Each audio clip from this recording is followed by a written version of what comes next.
Quartier du Mirail à Toulouse. Voici Boom Burger, un fast-food a priori comme les autres. Sauf qu'ici, les hamburgers sont tous estampillés halal, c'est-à-dire conformes à l'islam. L'Arbi est un pionnier sur ce marché. Il a ouvert il y a près de 2 ans. Ouais, vous lancez un 300. Ouais, on va le mettre dans la prod pour le moment. Allez, un menu de cheese. Des cheese qui se vendent comme des petits pains, rien d'étonnant dans ce quartier qui compte 40 000 habitants. 80% de la population est de confession musulmane. Deux boumis, vous avez une salade du chef en attente. Ok, lance une viande de plus. Hein. Allez, une salade du chef en plus. Au Mirail, l'Arbi fait des envieux. Cet été, un des géants du secteur situé juste à côté s'est mis lui aussi au cheeseburger halal. Depuis, dans le quartier, on joue à la guéguerre du halal. Attaqué sur son terrain, l'Arbi fait dans la surenchère avec cette affiche volontairement provocante.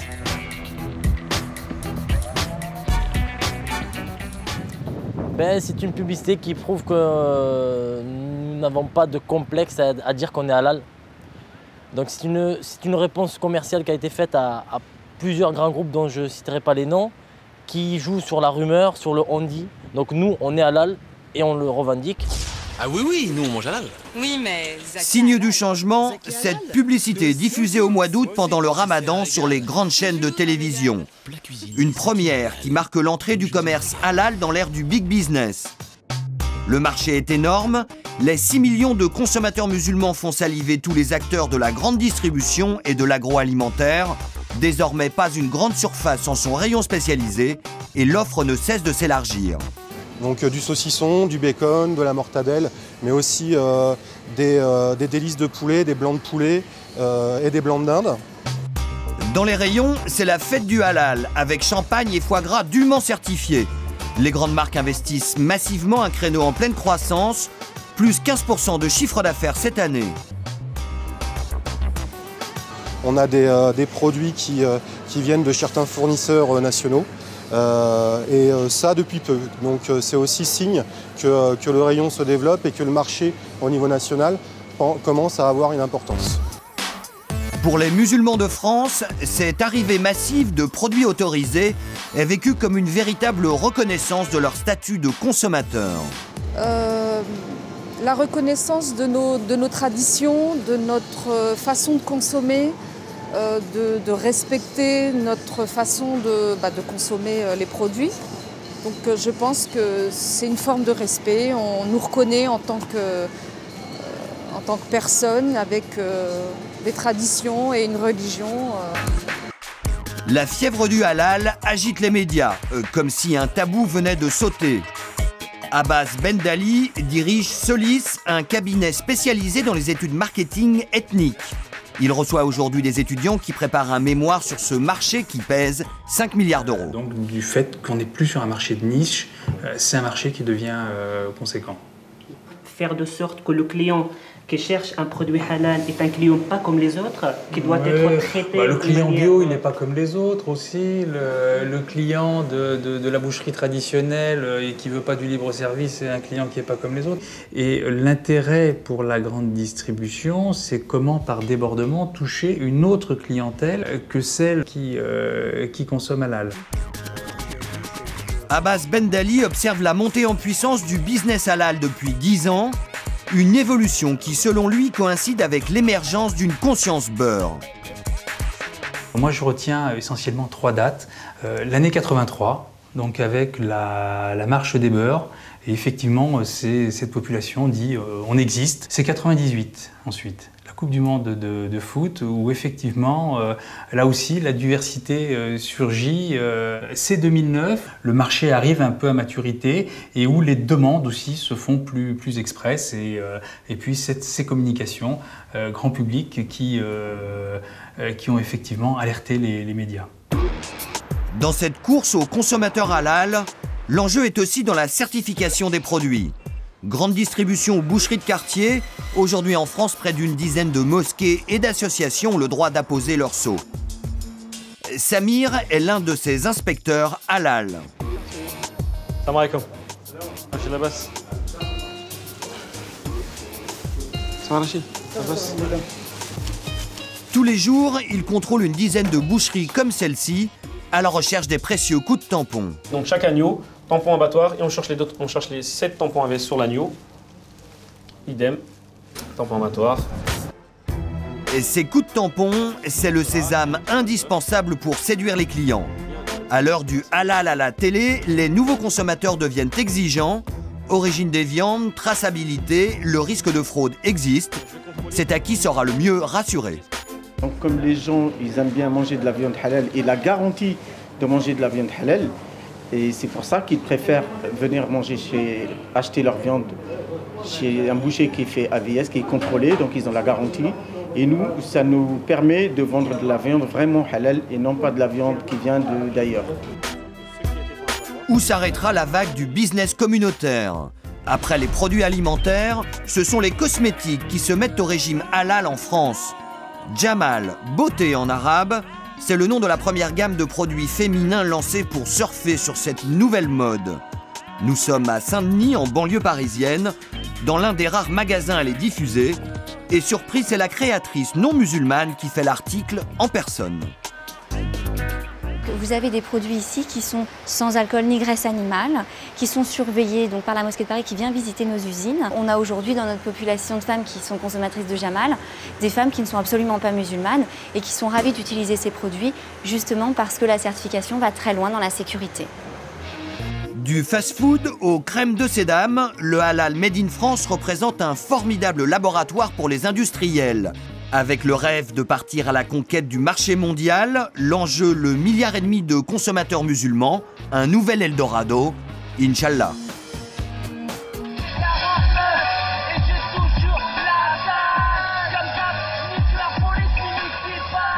Près de 200 000 vues sur Internet, le dernier clip de rap des Truands de la Galère fait le buzz depuis plusieurs semaines. Des mots et des images choquent, la formule qui plaît, la formule qui vend. Et dans la foulée, la polémique. Les syndicats de police demandent l'arrêt de la diffusion des clips et dénoncent un phénomène qui se répète. C'est tout un système qui fait qu'aujourd'hui, cette propagande fait vendre. Elle fait vendre parce que, on ose s'attaquer à la police, ça fait vendre parce que on ose défier la police et on a un public pour ça. Bon, le fric, comme on dit, ne permet pas tout. Ça doit être encadré. Et c'est la raison pour laquelle il y a des textes de loi. Et quand on entend ce genre de haine, de violence, ça rentre dans la loi et c'est punissable. Provoquer la police, c'est la recette des rappeurs indépendants, nouveaux venus sur le marché du disque. Ils sont auto-entrepreneurs, produisent eux-mêmes leurs CD, fabriquent leurs pochettes et leurs clips. Un business 100% autonome qui cartonne dans les cités. Avec une règle d'or pour revendiquer le label Ghetto, pas de major ni de radio FM, directement du producteur au consommateur avec Internet comme force de frappe et la rue comme plaque tournante. Marché aux puces de Paris-Clignancourt, le plus grand bazar d'Europe, chaque week-end près d'1 million de personnes le fréquentent. Morsaille est ici une star. Leader du groupe Truands de la Galère, c'est lui l'initiateur du coup de pub sur Internet. Parfait, c'est bon? De rien, merci à vous. Toi aussi? C'est bon? Ok.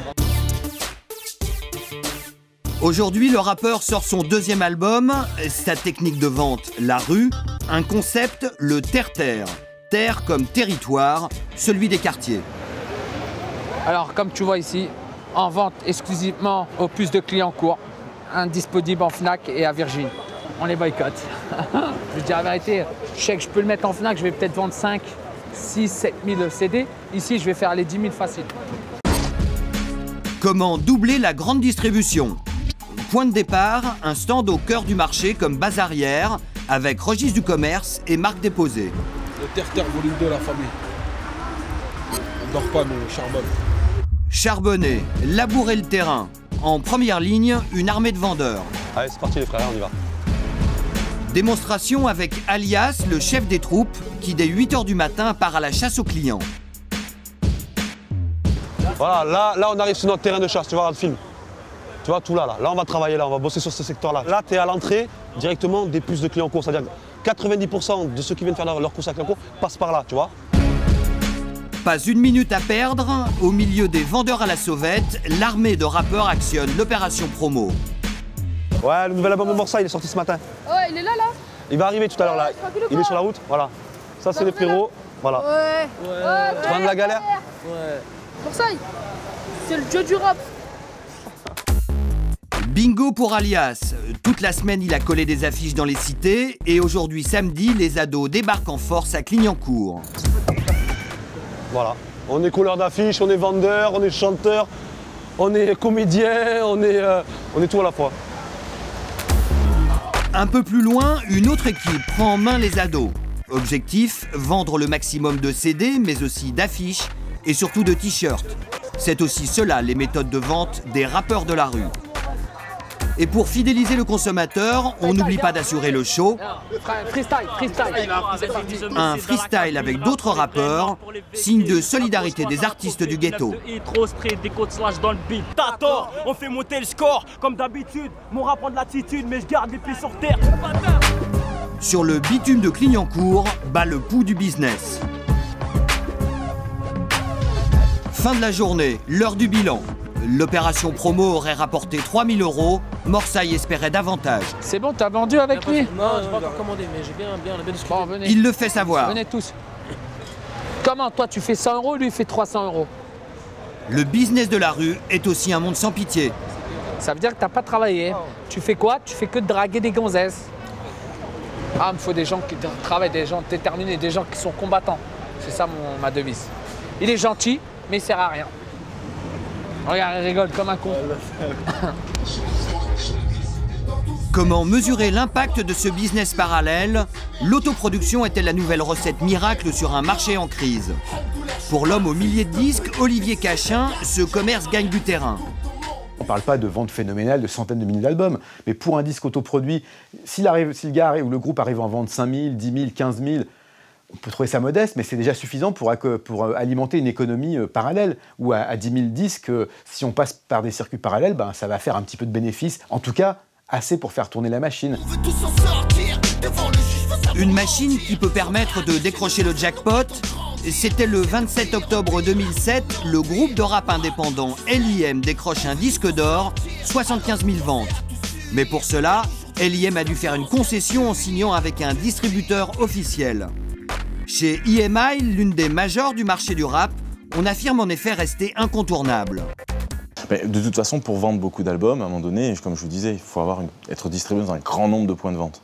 Donc vous êtes obligé de collaborer avec, je dirais, des structures qui ont une puissance de feu pour vous permettre d'être dans ces grands points de vente, vous permettre d'être exposé quand même un minimum médiatiquement.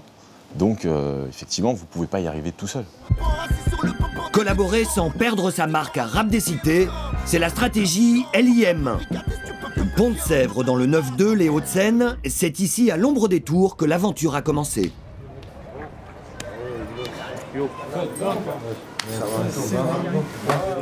Depuis leur disque d'or, Salim et Zeller n'ont pas quitté le quartier. Voilà quoi, disque d'or, alhamdoulilah, tu vois, c'est pas forcément... Ça fait plaisir. Mais on est toujours au quartier. C'est ici que les rappeurs indépendants ont choisi d'investir. Direction une cave, le groupe s'est offert un studio d'enregistrement dernier cri, ouvert à tous. De quoi rivaliser avec les grosses maisons de production. Toujours la même règle d'or, rester indépendant à tout prix. L'argent du disque d'or nous a permis de réinjecter ça dans nos studios. Et voilà, au quartier. Tu vois, on forme des jeunes du quartier à être ingénieurs du son. On fait plein de choses pour notre communauté, en fait, pour le quartier, pour les gens comme nous. On a toujours voulu être indépendant de chez indépendant. Pour tous les groupes de rap autoproduit, indépendance rime avec liberté et système D. Un rap low cost, souvent fabriqué à domicile. Pour les disques de Morsaille, tout se passe chez Émile, dans 10 mètres carrés. La lumière, elle est où? C'est ici où qu'on chante. Attends, je vais enlever le...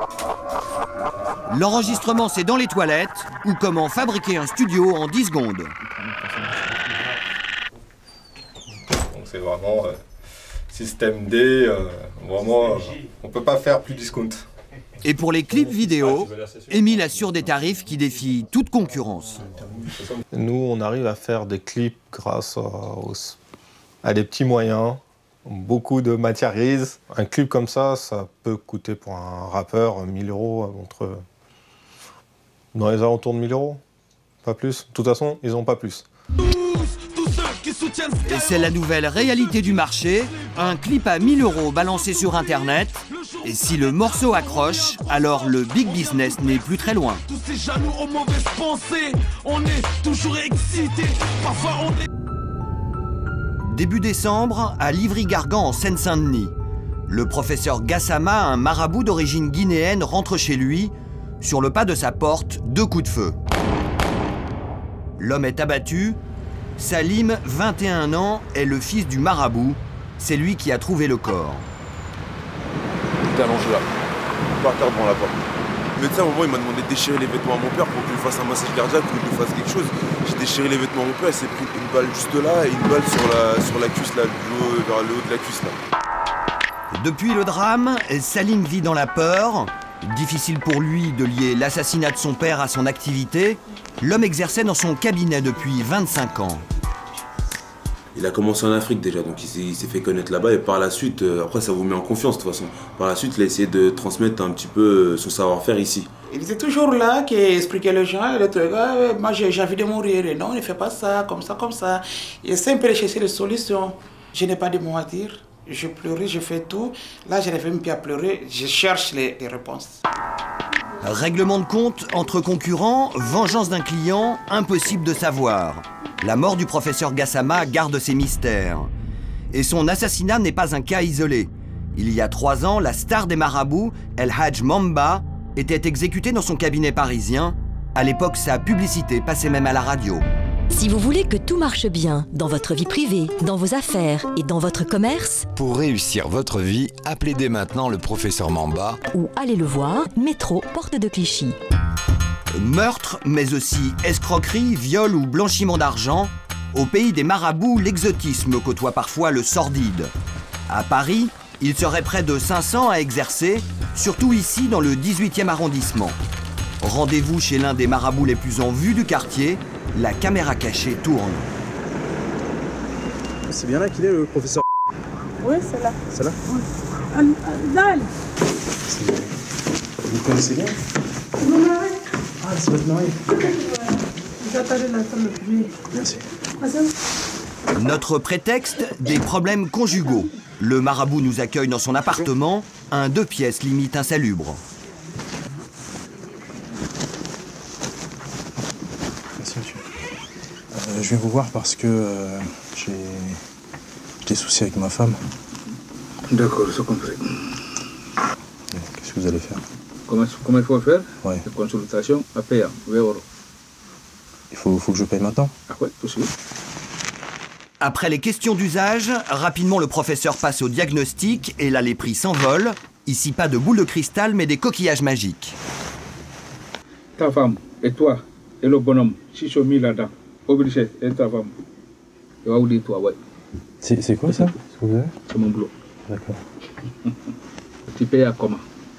Je paye en espèces. Je paye en espèces, mais là je les ai pas sur moi, faut que je revienne. Ouais. Bien sûr. Il faut que tu viennes. Et combien alors ça vous fait? Je peux laisser ton boulot, tu payes à 800 €. Pour les 1000 €, 800 €. Je fais tout, elle qui tient toi, comme ça. 800 € contre des résultats garantis, parole de marabout. Suzanne Vig, elle aussi, a cru au miracle. Pour retrouver l'être aimé, elle a confié ses derniers espoirs à un marchand de rêves. Seul résultat, des honoraires exorbitants qui l'ont poussé à vendre son pavillon. Alors là, on est où, là? Eh ben, c'était mon ancienne maison. Sous l'emprise totale de son gourou, elle est allée jusqu'à accomplir des rites macabres inimaginables. Donc, il m'a fait faire des bains de sang de mouton sacrifiés dans la baignoire. Et je me suis retrouvée dans la baignoire, le corps entier plongé dans du sang. Il vous appelle, il vous dit « ça y est, t'as pris le bain, est-ce que t'as été dans la baignoire ?» il vous harcèle au téléphone. Vous avez soutiré combien d'argent? 17 000 € quand même. Ça fait combien beaucoup. De temps? En 3 mois. Malgré tout, Suzanne a fini par se libérer de l'emprise du marabout et après l'avoir menacé d'un procès, a récupéré sa mise. Depuis 20 ans, Youssef Sissaoui et son association conseillent les victimes d'escroquerie et poursuivent les marabouts en justice. Chaque jour, il reçoit des appels de toute la France. Ça, c'est une mère de famille qui a été escroquée de 40 000 € par un marabout. Nous avons également un monsieur qui a été escroqué de 23 000 € à Rennes. Il y a une autre qui a été escroquée de 60 000 €. Elle est actuellement dans une situation de désespoir. Le record, 320 000 € escroqués en quelques mois. Ils s'associent à 3, 4 ou 5. Ils escroquent un individu, ils lui prennent le maximum d'argent et puis ils disparaissent. Il y a aussi des marabouts qui sont manipulés par des affairistes notoires qui payent pour eux la publicité, qui leur donnent un logement ou leur promettent certains papiers pour être régularisés. Donc ils sont prêts à n'importe quoi, à n'importe quel sacrifice, justement pour rester sur place et essayer de gagner leur vie. À cause de l'absence totale de réglementation, n'importe qui peut faire n'importe quoi et n'importe qui peut se dire marabout. Or, les marabouts, les vrais marabouts ne sont pas en France. Sous l'impulsion de l'association, un député vient de demander la création d'un ordre des arts divinatoires pour éviter les abus. En attendant une loi, le business reste florissant et attire des concurrents toujours plus inattendus. Retour dans le 18e arrondissement. Ougandilan est un sorcier vaudou mi-breton, mi-réunionnais, 10 ans d'expérience et des fétiches ramenés directement d'Haïti. Vous avez ici Brigitte, maman Brigitte, avec son manteau léopard, là-bas au fond. Ici c'est Baron, son époux, qui demeure dans les cimetières, donc qui sont des esprits aussi de protection, mais aussi qu'on peut les invoquer dans d'autres rites un peu plus morbides, hein, si on peut dire ça comme ça. Voilà. Pour lui aussi, certains concurrents abusent de la crédulité des clients.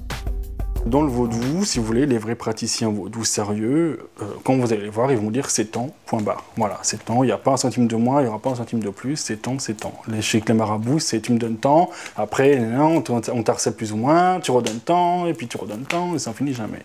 C'est le problème des marabouts. Un mois après le meurtre du professeur Gassama, aucun suspect n'a été arrêté et on ne connaît toujours pas les mobiles du crime. Seule certitude, ces dernières années, la profession de marabout est devenue un métier à risque. Les pouvoirs publics viennent de déclarer la guerre aux rats. C'était il y a 50 ans. Une guerre lancée en plein Paris à grande échelle avec les moyens les plus cruels, des centaines de milliers de victimes. Puis nous les tuons et nous procédons à différents prélèvements. Mais le vainqueur n'est pas celui que l'on attendait. Depuis quelques mois, les petits rongeurs pullulent sur les voies. Ils ont été chassés des sous-sols par un chantier de rénovation. Il y a 2 ans, le rat ressurgissait dans les gares de Paris où il créait la panique. Et depuis le début de l'année, Ratus Ratus, comme il y a 50 ans, a retrouvé sa place d'ennemi numéro 1. Il est en train de me montrer ses dents, quoi. Il veut se bagarrer ou quoi? Ça la tue. Des rats dans les caves et les souris qui ont tendance à monter dans les étages. Plus 40% de rongeurs ces 10 dernières années en Ile-de-France, la guerre a repris de plus belle contre le rat.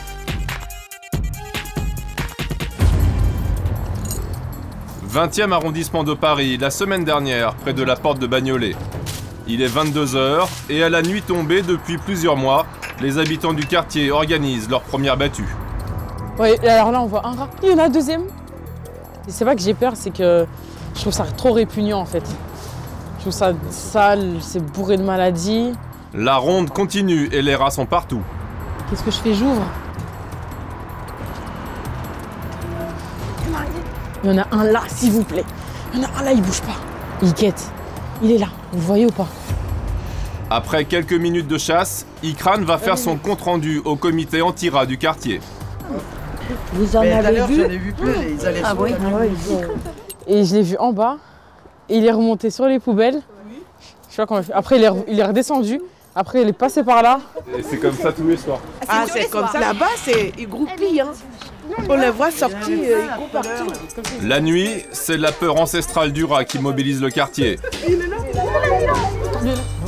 Le jour, c'est le bilan des dégâts causés par les bestioles.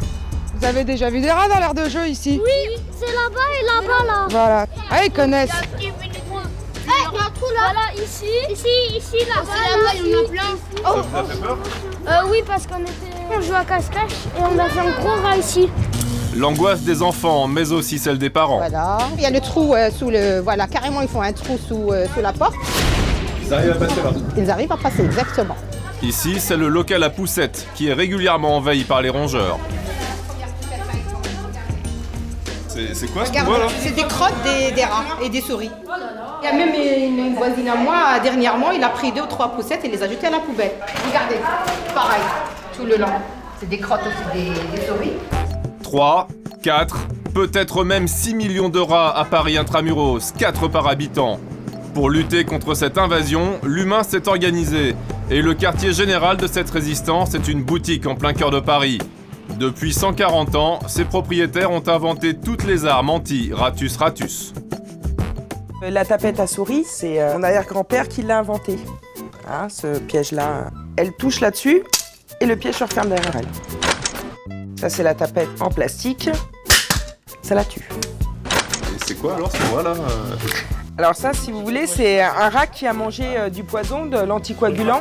C'est-à-dire, il meurt d'une hémorragie interne et après, il se dessèche. Et pour les âmes plus sensibles, il y a aussi la capture en douceur de la bête. Et quand le rat vient, en fait, grignoter à l'intérieur sur le crochet, la porte se referme derrière elle. Il n'y a plus ensuite qu'à relâcher l'animal loin de chez soi. Mais la grande majorité des clients du magasin vient tout de même avec des envies de meurtre. C'est la première chose que vous essayez, les tapettes? Vous n'avez pas essayé le poison? Vous le mettez comme ça, bien sensible. Et quand la souris arrive, et vous croyez qu'elle ça va reclaque. là-dedans?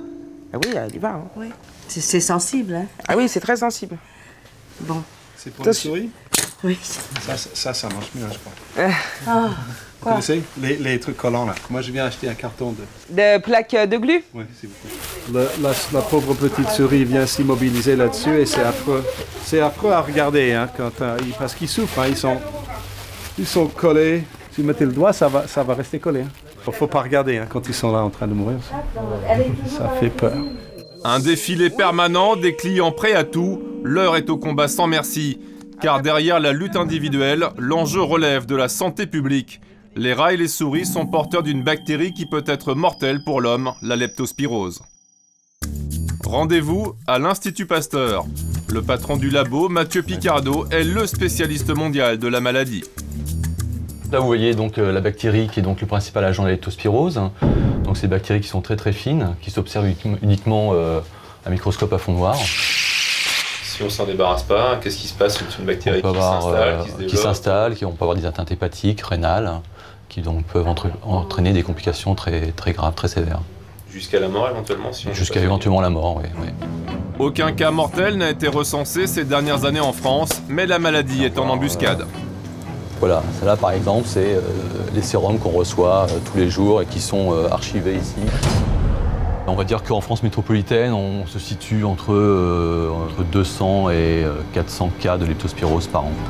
Quasiment un nouveau cas par jour, et les victimes ne sont pas toujours celles que l'on attend. Loin des égouts et des poubelles parisiennes, le Béarn, paradis des kayakistes et des rafteurs. Dans la nature, les rongeurs contaminent les eaux avec leurs excréments. Éric Deguille est l'un des plus grands kayakistes français et l'une des rares victimes de la leptospirose a accepté de parler. Il a contracté la maladie il y a 6 ans sur son plan d'eau habituel de Pau. Ça a été le mort total, ouais. Même les jours qui précédaient, je répondais que par oui ou par non. Je me trimballais à 4 pattes à la maison. J'étais vraiment fatigué. Ouais, pour un bonhomme comme moi qui n'a jamais grand-chose, ça inquiétait beaucoup de monde. Ouais. Et puis sinon, pour reprendre une vie normale, dans les 3 à 4 mois. Sachant que pendant ces 3 à 4 mois de convalescence, je dormais 12-14 heures par jour sans problème. Dans le club, depuis la maladie d'Éric, tous les adhérents sont prévenus. Ce petit dépliant informe des risques possibles et des cas suspects sont régulièrement déclarés. La même année que moi, on a été 2 dans la même semaine. Et puis dernièrement, il y a eu un cas, je sais que j'ai un collègue dans les Pays Basques qui a contracté la maladie. Ouais. Pour les jeunes, les parents, les sensibiliser au problème, ça reste quand même quelque chose d'assez rare. Et il faut quand même en parler, quoi. Malgré les maladies et les peurs, les rongeurs et les hommes sont condamnés à vivre ensemble. C'est l'humanité qui a accéléré le développement des rats et des souris, Et pour ce spécialiste des invasions animales, nous sommes inséparables. Cette capacité de survie est liée, à mon avis, à leur capacité de vivre près de l'homme, aux dépens de l'homme. On pourrait même dire qu'il a domestiqué l'homme, si vous voulez, puisqu'il s'est approprié l'homme et ses productions pour coloniser le monde. On ne pourra jamais faire grand-chose contre eux, à mon avis. Bien nourri, au chaud dans une cave, un seul couple de rats peut engendrer 10 000 descendants en une année. La peur de l'invasion n'est pas prête de changer de camp. À Paris, comment vous dire? C'est une vie meilleure. On vit mieux qu'ici. Là-bas, les poubelles sont pleines. Et ici, on peut pas faire d'argent. Paris, 6 h du matin. Parmi ces sans-abri, de nombreux Roms originaires de la même région en Roumanie. Ils ont élu domicile sur les trottoirs autour de la place de la Bastille. Des scènes devenues presque banales. Une cinquantaine de familles avec les enfants font désormais partie du paysage de ce quartier parisien. Parmi elles, la famille de Costel et Marcella, installée ici depuis 2 mois. Regarde ce qu'on nous a donné depuis ce matin. Des centimes et encore des centimes. Ça marche moins bien en ce moment. Des petites pièces, mais la solidarité des riverains particulière à ce quartier relativement aisé offre parfois des surprises. Les gens qui passent ont l'air tristes en nous voyant dormir dans la rue. Du coup, ils nous donnent un peu, surtout en voyant ma fille. Ici, on n'a pas tellement le souci de la nourriture. On s'en sort bien. Pour Marcella, le vrai souci, ce sont ses 4 autres enfants restés en Roumanie. Les petits vont bien? Vous avez mangé quelque chose aujourd'hui? Tenez bon, on revient bientôt. On rentre bientôt à la maison. Une vie d'errance sur le bitume, mais d'un niveau acceptable et surtout volontaire. En tout cas, pour tout le monde, la vie est plus douce qu'en Roumanie. Si on vivait bien en Roumanie, on ne serait pas venu là dans la rue. C'est quand même assez pénible d'être là. Toute la famille avec les enfants, de dormir dans les parcs ou sur le trottoir. Mais alors, qu'a voulu fuir cette famille? Qu'y a-t-il de pire qu'une vie de sans-abri au cœur d'une capitale? Pour trouver les réponses, nous sommes partis dans leur village d'origine. Buzău, à une centaine de kilomètres au nord de Bucarest. Une ville de 100 000 habitants, propre, animée et bien entretenue. Tout au bout de la ville, changement de décor. À la recherche de la maison de Costel et Marcella, nous roulons sur un chemin défoncé et arrivons enfin dans leur quartier. Un ghetto rom, comme il en existe beaucoup dans le pays. Une quarantaine de familles, une seule adresse et un niveau de vie misérable. C'est d'ici que proviennent les Roms de la place de la Bastille. Les conditions d'hygiène sont effroyables. Les maisons de terre ou de briques pour les plus chanceux s'effondrent. Ici, l'espérance de vie ne dépasse pas 50 ans. Salut! Nous rencontrons Ionut, le frère de Marcella. Un peu de nourriture dans le sac, mendie à la sortie de l'église. Une prouesse dans un pays où la mendicité est interdite et passible d'1 an de prison.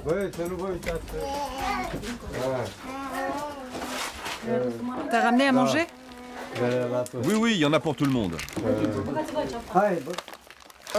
C'est à peu près ce que j'arrive à récupérer chaque dimanche.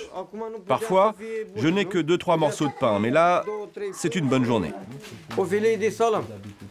Nous sommes dans la maison de Marcella, où 8 personnes vivent en permanence dans cette pièce unique, d'à peine 15 mètres carrés. On a peur que la maison s'écroule. On n'a pas d'autre abri à part cette pièce. Regardez l'état de cette maison. Regardez avec quoi on fait le feu pour chauffer l'eau ou laver les enfants. On n'a pas de bois, c'est trop cher. La famille est réunie autour d'une préoccupation commune, la survie. Depuis quelques mois seulement, il existe un point d'eau à l'extérieur de la maison, un luxe qui ne devrait pourtant pas durer. On a ce robinet, mais la mairie nous menace de couper l'eau parce qu'on n'a rien pour la payer. La famille vit avec une cinquantaine d'euros par mois d'aide sociale, notamment grâce aux 5 enfants de Marcella. Voici les 4 restés en Roumanie. Ils n'ont pas vu leurs parents depuis 2 mois. Les 2 aînés sont déjà allés mendier à Paris et encouragent leurs frères et sœurs à s'y rendre. À Paris, comment vous dire? C'est une vie meilleure. On vit mieux qu'ici. Là-bas, les poubelles sont pleines. Et ici, on ne peut pas faire d'argent. Lydia, la nièce de Marcella, vit en couple et vient de s'installer avec Dragos dans cette petite maison. Sur la table, leur seul bien de valeur. Dans cette valise, il y a des vêtements qu'on a récupérés en France. On les a trouvés dans les poubelles. Pour nous, ça a beaucoup de valeur. Sans enfant, le couple ne gagnait pas assez d'argent en faisant la manche à Paris. Mais pas question d'en avoir, même si ici en Roumanie, elle pourrait toucher une allocation de 10 € par mois pour chaque enfant scolarisé. On n'a pas de quoi se chauffer, on a du plastique aux fenêtres, on n'a pas d'argent. Comment on pourrait se permettre d'avoir des enfants alors que nous, on vivote à peine? Entendre un enfant te dire « Maman, j'ai faim ». Et là, je réponds quoi? « Désolée, j'ai rien à te donner ?» Non, je pourrais pas. Avec ou sans enfant, le droit à une vie décente ici n'existe pas. En plus de la misère, les préjugés et le racisme anti-rom viennent noircir un peu plus le tableau. Ika vit dans une maison du quartier. Elle cherche du travail et pour ça subit quotidiennement les discriminations. Là, j'ai un certificat d'une école de commerce. Là, c'est mon bac. Et là, un autre diplôme en informatique. Ika appartient aux 0,5% de Roms diplômés en Roumanie. Mais même avec ses diplômes, Ika ne parvient pas à mettre fin aux humiliations. À chaque fois que je vois une offre d'emploi, je me présente, je dis bonjour. Le recruteur me regarde et puis il me dit « On n'a plus besoin de personne, désolé ». Je dis merci, au revoir et je repars.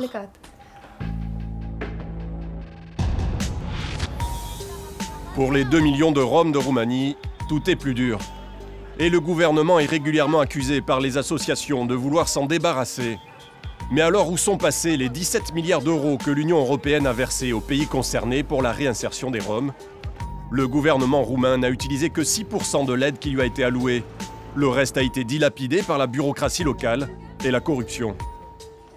Iosif Kalim est un ancien élu rom à la mairie de Buzău. Il est aujourd'hui le conseiller du maire. Il soutient que les fonds de l'Union européenne ne bénéficient que très rarement à la communauté rom. Les citoyens de l'Union européenne doivent bien comprendre que tout l'argent dépensé depuis 2007 n'était pas destiné aux Roms, mais à différents programmes sociaux à travers toute la Roumanie. L'argent destiné aux Roms s'est certainement volatilisé à cause de la corruption. Monsieur Kalim nous montre fièrement cet autre quartier rom de Buzău. Ce quartier où il réside a été réhabilité il y a déjà longtemps. Les routes sont goudronnées, les maisons bien entretenues. Les habitants tiennent même quelques commerces. Mais alors pourquoi une telle différence avec le ghetto rom voisin? Je ne sais pas si c'est la mauvaise volonté du maire. C'est plutôt que l'administration a d'autres priorités en ce moment. Mon opinion, c'est que le quartier où vous êtes allé est en périphérie de la ville. Il n'est pas trop visible. Un peuple invisible et abandonné. Citoyens européens condamnés aux allers-retours avec l'Ouest. À Buzău, le car en provenance de Paris vient d'arriver. À son bord, une majorité de Roms, dont Costel et Marcella. Heureux de retrouver leurs enfants après 2 mois d'absence. Mais ils ont déjà décidé de retourner bientôt à Paris. Au 1er janvier prochain, comme tous les Roumains, ils pourront travailler en France en toute légalité.